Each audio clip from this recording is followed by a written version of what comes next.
There are a lot of mods I want for my GR86 right now, but honestly, I think rushing mods is one of the easiest ways to waste money building a car.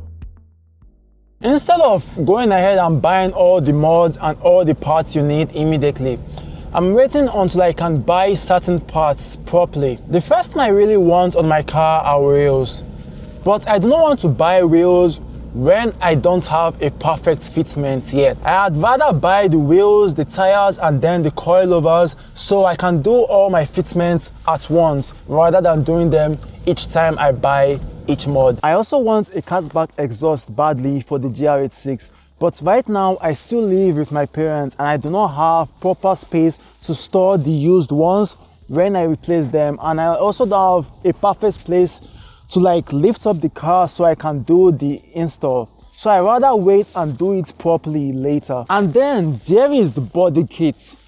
Honestly, I still enjoy how this car front end look. The body slick on this car naturally looks insane from OEM.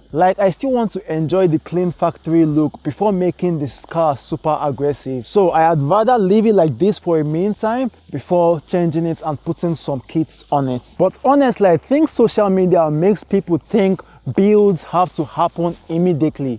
But honestly, in real life, building a car properly takes patience, and I'd rather build slower and smarter than rush parts just to look like I'm progressing. But honestly, what is one mod you rushed and then later realized you should have waited? Let me know down in the comments, and I'll see you guys in the next video. Bye.